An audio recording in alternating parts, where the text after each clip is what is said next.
The Awakening from the Fempiror Chronicles by George Willson. Chapter 11. Erim. David's eyes opened, and he whispered Beth's name as if he had heard her across the distance. Slowly the room came to him, and he realized he was resting in Zechariah's Rostim safe-house room in Karebdim. His nightmare continued. He felt like he had had no rest at all as he stared blankly without moving. "Get up, David," Zechariah said. David blinked and turned his head to find Zechariah standing ready to go in his full Rostim gear at the doorway of the room. "Summer nights are painfully short. We must hurry." David sat up and nodded. He was still wearing the dirt-stained clothes he had worn since he had awakened at Zechariah's house, and he wished he at least had some night clothes. He asked Zechariah about cleaning his clothes before they left, but Zechariah was not allowing time for anything extra. Before he knew it, they had left the safe house, were back in Zechariah's levacart, and flew across the open fields again, heading straight for the mysterious city of Erim.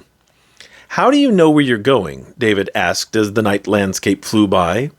David was trying to make out the lay of the land as they rushed along, but the moon was behind the clouds, so it was very dark tonight. "I've lived in darkness for almost 400 years, David," Zechariah said. "Your eyes get used to it after a while." "So do we see better in the dark than normal people do?" David asked. "Do you see any better?" Zechariah asked with a laugh. "No," David replied. "Then there's your answer," Zechariah replied. "I know where Erim is, though, so we'll get there without a problem." David looked back across the darkened fields. "So when we get to this Erim, then what?" he asked. "We petition the council for an immediate meeting," Zechariah replied, "and then speak to Tiberius to find out the true state of Erim. If he's still out there, that is. I trust Ildrich to an extent, but Karebdim is a distance from Erim, and he would only hear what's going on second-hand. I've been away for far too long. I feel like a fool." "Why have you been away so long?" David asked. Zechariah chuckled. "You are full of questions, aren't you?" Zechariah asked in return. "What else am I supposed to do?" David asked with a shrug. "Keep asking them," Zechariah said, smiling. "As long as I know the answer, I don't mind telling you. When it comes to why I've been gone so long, I went to Hoggenstown to try to find evidence of a Tepish buildup. I feel this attack is related." David nodded, shrugged, and looked forward again. He found they were quickly approaching a city with modest lighting similar to what he had seen already, but this version lit the streets, further adding to David's marvel of this society. Zechariah steered the cart onto a road leading directly into Erim. They passed by people walking on the sides of the street, staying clear of the traveling levacart, not even looking at it. "If you're trying to remain hidden and keep your discoveries from the rest of the world, what about your lights on the street?" David asked, thinking he had found a flaw in Zechariah's logic. "I also noticed you're flying right into town, without worrying about who sees you." "Erim is a little different," Zechariah said. "It's a Fempiror city, remember? But there's more to it than that. You'll see." David felt that at some point Zechariah would have to let him know something he was asking, instead of closing him out as often as he did. He said he would answer any questions he knew the answer to, but he seemed to avoid as many as he answered. He implied that the answer would come, but David felt that if the answer were going to come anyway, Zechariah should just answer instead of making him wait for it. Erim was a very gray city, literally made of stone in varying shades of gray. It felt like a great shadow in the middle of the night terrain as they flew over the gray stone streets past gray painted and gray stone buildings. Many of the buildings looked brand new, but as David watched them pass, he noticed that there was a lot of wear behind the fresh paint and stone, meaning that this city was incredibly old, along with everything in it. But they maintained it well. It still looked much better than Hoggenstown could ever hope to look.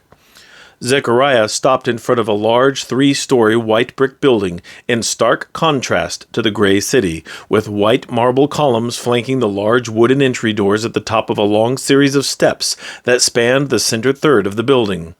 The columns held up an ornate triangular roof covering the porch area leading to the main doors, but few people passed in and out of this place.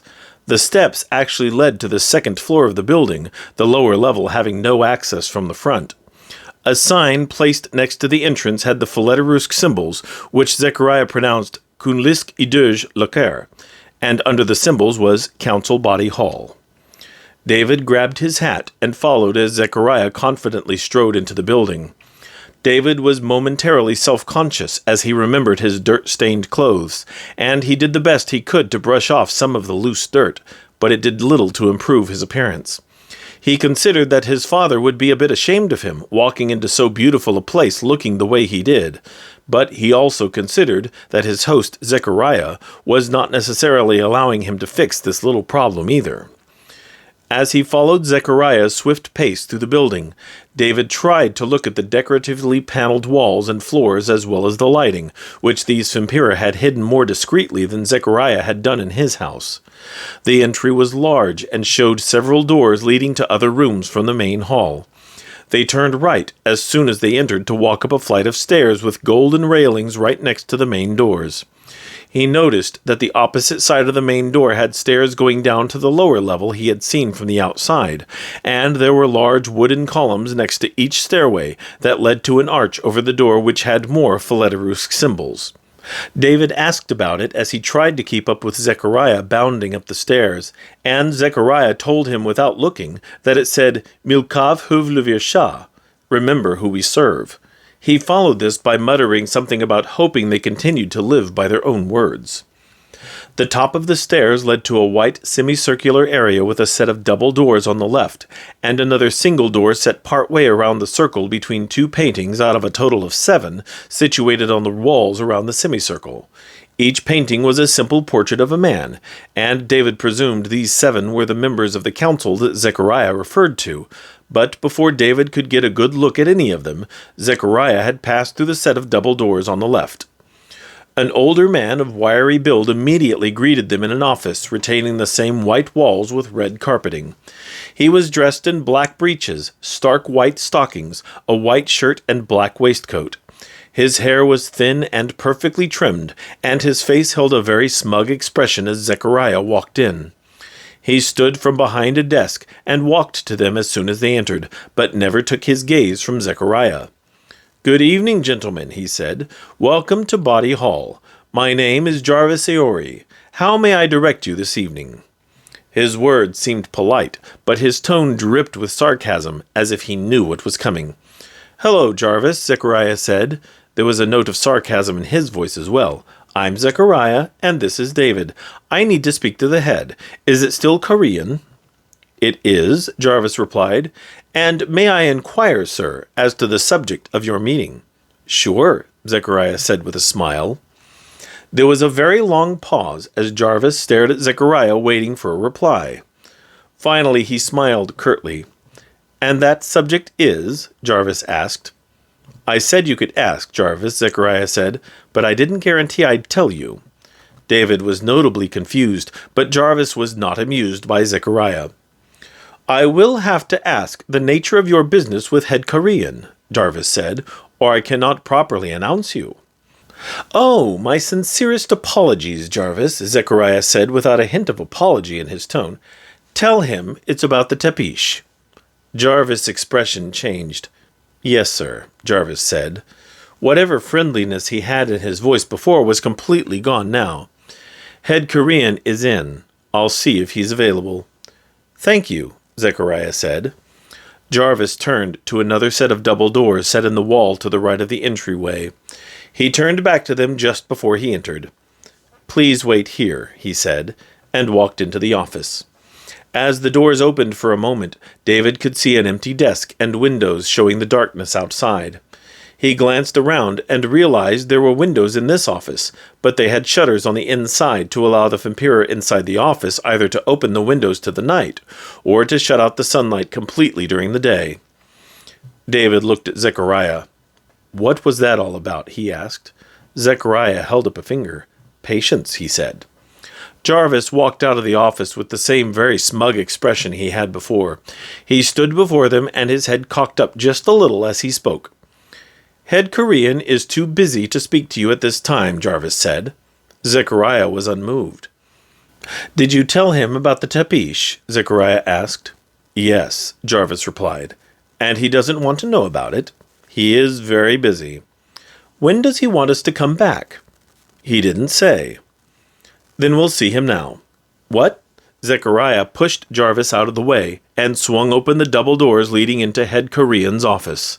A very fit man who appeared to be in his 60s with deep, piercing blue eyes was now sitting in a plush chair behind a polished wooden desk watching them. He wore a light shirt and purple waistcoat and folded his hands as he stared. He was slightly reclined in his chair as if he were enjoying a show or simply waiting for this scenario to occur. "Mr. Zechariah," Jarvis said desperately, "you cannot storm in here like this." Zechariah turned on the spot, halting mid-stride, and looked at Jarvis. "What are you going to do, Jarvis?" he asked quickly. "You never were the fighter you claimed to be, and clearly you haven't changed. I imagine that's why you're still, after all these years, Korean's personal lackey. Even before he was the head, you were his manservant, but you could never be his bodyguard, could you?" Jarvis averted his eyes without a word. He glanced at Korean, who gestured to him to leave. Jarvis nodded and left the room, closing the door behind him. David had suspected that they knew each other, but apparently it went back more than just a few years. Zechariah turned to Korean, still waiting patiently. "I need a meeting of the council tonight," Zechariah said. "You can't be serious," Korean scoffed. "The only way this will get out is to call a meeting," Zechariah insisted. "Jarvis briefed me," Korean said in a bored tone, rolling his eyes, "and this is not a matter for the council." "It's the return of the dark side of our race," Zechariah said desperately. "How is this not a council matter?" Korean leaned forward on his desk, his manner turning patronizing. "While we appreciate your concern in this manner," he said, "the Tepish cannot and will not return." "How can you be so sure?" Zechariah asked. "When was the last time you were out there?" Korean sighed and ignored the latter question. "The Tepish were dealt their punishment 368 years ago," he said, maintaining his level composure despite Zechariah's passion. "You were there? I was there. There are no Tepish anymore." "There was never any confirmation that the Tepish were wiped out," Zechariah insisted. "Many known leaders were never found. How do you explain the new Fempiror if there are no Tepish?" "The confirmation was the cessation of the uprising," Korean said, "and new Fempiror can be created by accident. You know this." "Don't give me that," Zechariah scoffed. "You know as well as I do how rare those accidents are." "Besides," Korean continued, "the Tepish ideology was revenge. We all felt this in the beginning, and we still feel this at times." "I killed a rogue who referenced the Order of Tepish," Zechariah said. "He said he was a Riddell Krutz, not just some random Felskrus, but a second-level rank only used for transmutations. A non-Tepish would not even know this." Korean chuckled. "You are willing to believe a rogue Fempiror who willingly disobeyed the law? Knowledge of these things can be acquired." "I'm willing to take action at the mention of the Tepish return," Zechariah replied. "Call the council." Korean shook his head. "It's not within my power to—" "Don't treat me like I was transmutated yesterday," Zechariah interrupted. "I was on the council from the beginning, and I know what you can do." "And you were removed," Korean reminded him. "For acknowledging a situation," Zechariah clarified, "because you felt I was too dangerous allowing the people to know that there may be a problem. You want them ignorant. I want them informed. Under Council Procedure 57, any Fempiror may request a meeting of the Council if it concerns a possible threat to our race." The two stared at each other for a long moment. Korean looked livid with Zechariah calling him out on this point. Without moving, Korean spoke again. "Very well. The Council will convene in 4 Giraf. Choose your words carefully. We don't want false rumors, and we don't want to incite panic." Zechariah nodded. "Thank you," he said. And with some obligatory parting pleasantries, Zechariah turned and left the room, followed closely by David. As when they entered, Zechariah walked swiftly through the building and exited. David could barely keep up with him. Once they were outside, David had to say something. "Slow down, Zechariah. What is going on?" Zechariah slowed his pace a little, allowing David to catch up and walk beside him. Zechariah sighed. "The Tepish will not do anything until they are certain they can win," he said. "The ability to act with patience is the biggest advantage to having a long life. I believe the Tepish are building their forces, and their time is near." "And the council doesn't agree?" David asked. "No," Zechariah responded, shaking his head. "You heard his opinion of me. They don't believe a word of it. They never have." David nodded and looked around briefly. "Now," Zechariah continued, "I need to talk to an old friend of mine before the meeting.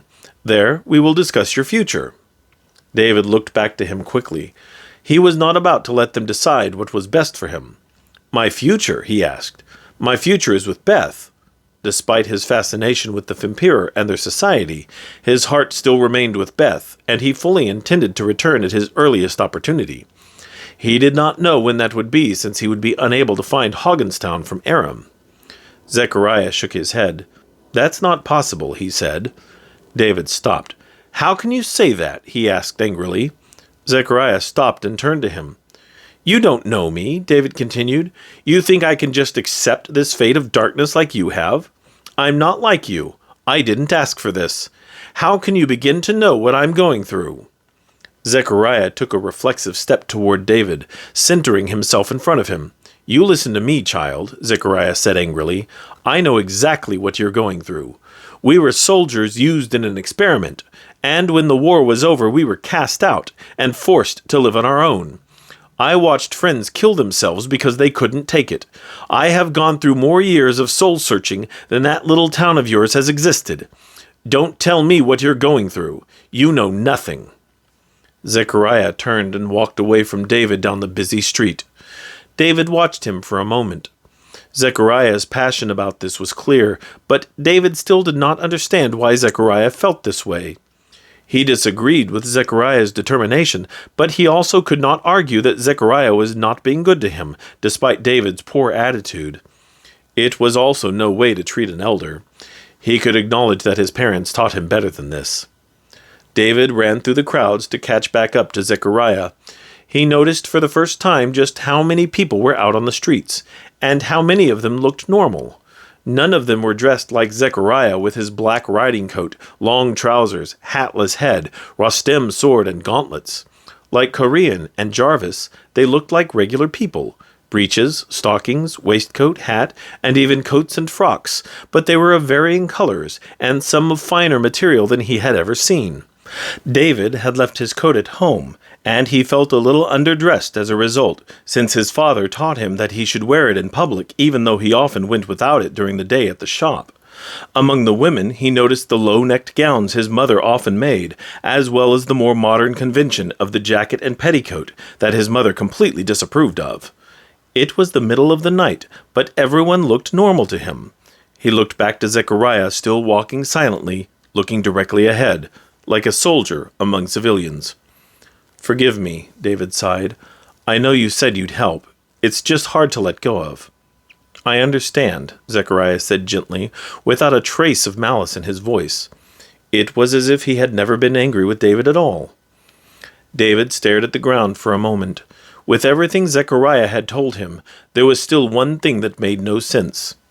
Abraham had told him about remedies and potions and that sort of thing from his father's store, and this thing they have is not even a sickness, but something they somehow managed to create themselves. "Why isn't there a cure?" David asked. Zechariah turned to him with a look of surprise. He sighed and shook his head.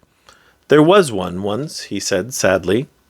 "What happened to it?" David asked, with a touch of excitement. "It was lost," Zechariah said.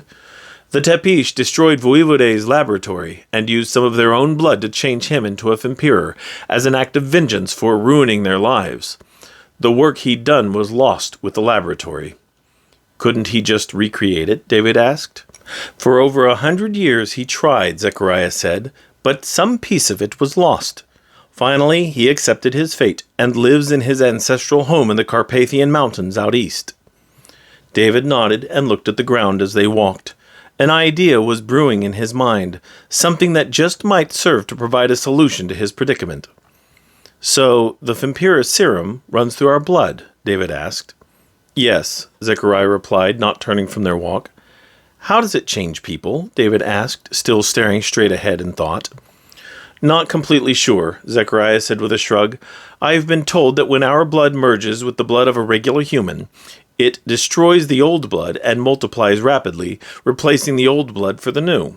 From there it spreads into every part of the body, changing you piece by piece until you're a new person, or rather, a new Fempiror. Zechariah turned to him, or something like that. Why do you ask? David shrugged. Curious, he said nonchalantly. Zechariah stopped and looked at him. He shook his head and his voice went dead serious. I know you take me for a foolish old man, David, Zechariah said flatly, but I see something in your face that I don't like. Explain yourself. David was suddenly self-conscious of his thoughts. He shrugged and tried to play it off as easily as possible, but he was afraid that Zechariah would have something negative to say about it. Well, he began, wishing he had never brought it up, if I can't go back to Hogginstown, maybe Beth would want to be changed too, so we could still be together. Before he could glance back to Zechariah, Zechariah moved faster than he had seen the old man or anyone else move in his life. Zechariah grabbed him by the shirt collar and carried him easily into a nearby alley. He held David tight against the wall, knocking David's hat off. Now David was truly afraid of Zechariah. Don't you ever think of doing that, Zechariah said angrily. One of the highest crimes you can commit is willful transmutation. It is the first and most important rule of the Rostem Code. Not only is it morally corrupt, it is a sin against the person you change. You have no idea what you're getting into. This is another reason we don't permit new Fempiror to return home, because they seem to have this idea that their family would benefit from this change. I assure you they won't. But, David began. I'm serious, boy, Zechariah interrupted. I don't want to ever hear of this again. Do you understand me? David said nothing. Wide-eyed, he nodded. He did not want to cross this side of Zechariah at all. Zechariah lowered David to the ground and returned to the street. David stared after Zechariah for a moment. He did not know what to do. He retrieved his hat and ran to catch up to Zechariah. Beth is the name of the girl you wish to marry, Zechariah stated as if he knew. How do you know about that? David asked. The night you were changed. I overheard a part of the conversation, Zechariah explained. I heard her father berating you for being out after dark, and then when you asked for her hand. Every moment since then I wished I'd kept listening, but I felt it was not my business. I know it's hard, but you can't go back to her. I'm sorry. But I love her, David said desperately, hoping Zechariah would understand his position. If you love her, Zechariah said, then you'll let her go. I can't, David said, shaking his head. Zechariah stopped and looked at him. Zechariah's expression remained neutral this time, but behind his eyes was that same anger David had seen only moments before. He spoke in a slow, level voice, almost too level. If you go back to Hogginstown and deliberately change Beth into a Fempiror, he said, leaning close to David, I will kill you. With that, Zechariah continued onward. It seemed the discussion was over, as David had no further response. He remained where he was for a long moment before he saw that Zechariah was rapidly disappearing into the crowd ahead of him. While he was certain Zechariah would not leave him alone here, he did not want to take the chance either. He jogged to catch up to his new mentor, who had just threatened his life, and walked silently and obediently beside him. Neither spoke for a very long time.